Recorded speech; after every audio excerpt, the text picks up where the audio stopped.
Let's be clear, Tim Waltz. When I read the executive order and I thought about the Cosa Nova Act, I thought that you were willing to let Bobby Joe Champion in rape me. And for me, I went back to the Siri Mary Moriarty, Andrea Faulkner, that you thought I was a in the closet gay woman that had tendencies to be mannish and needed to express my sexuality explicit to the masturbation that I did. And in theory, I guess I could have went out and slept with 1,000 men versus masturbating next to the man that slept with me that wasn't satisfying me, or I could have masturbated, which is what I chose to do.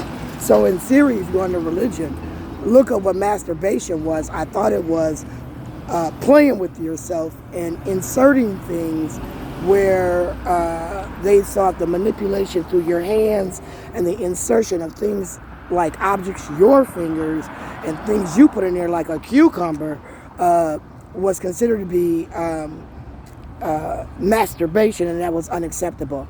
And I tried to tell people I wasn't gay.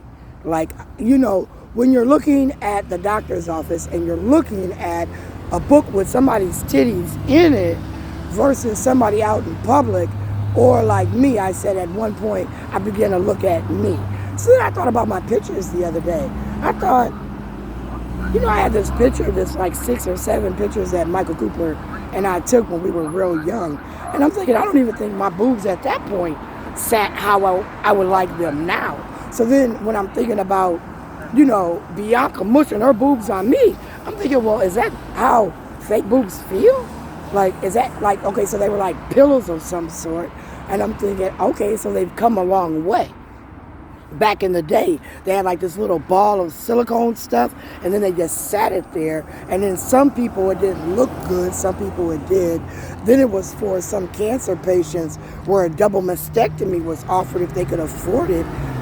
So there was reasons why women was getting implants, because it was making them feel self-conscious having a double mastectomy, and then their boobs was taken, plus it was cosmetic, so women was now getting what I consider to be breast implants. So as I was thinking about them pictures, I'm thinking my boobs still didn't even sit like that. And did I sit and look at my boobs in them pictures? No, I didn't. And I was kind of embarrassed to take them, but my ex liked them, and then he directed me how to do it. Michael could say he didn't do it, but that's between him and his God. Michael could say he had surgery and don't remember I did that with somebody else.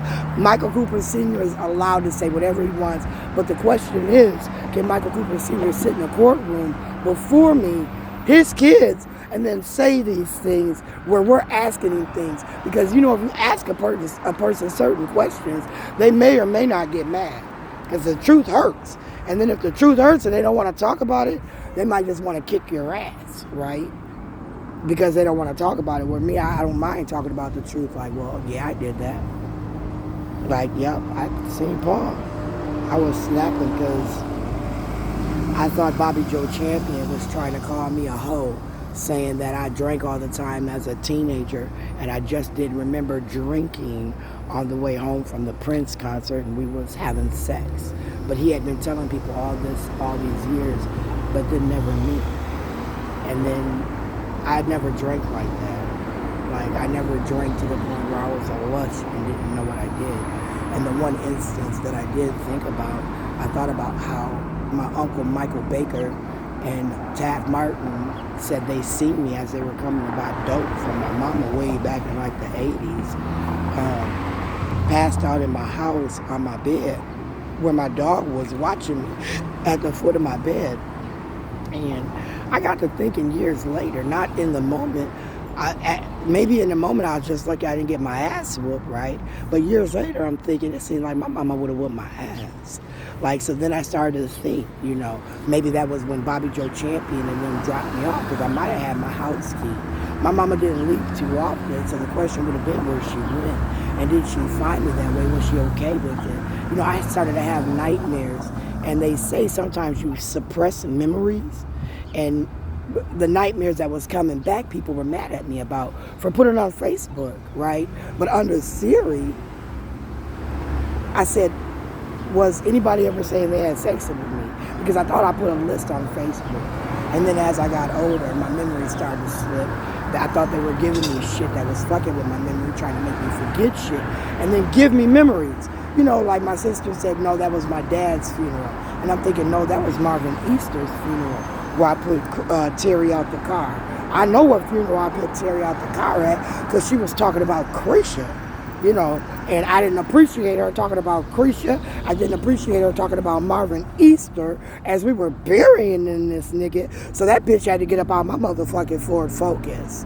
Get the fuck up out my Ford Focus. At their daddy's funeral, I didn't go to the cemetery. I knew. I took a picture. I had on a white sweater with black pants at Quillen's funeral, and I showed up. I thought it was at the Elks, but believe me when I say that it was at Marvin Easter's funeral where I put Terry the fuck up out the car.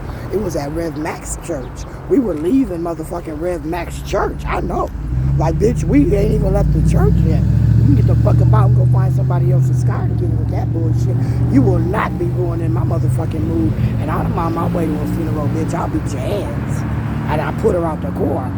I put her out the car. I didn't beat her up. But you getting the fuck up out my car.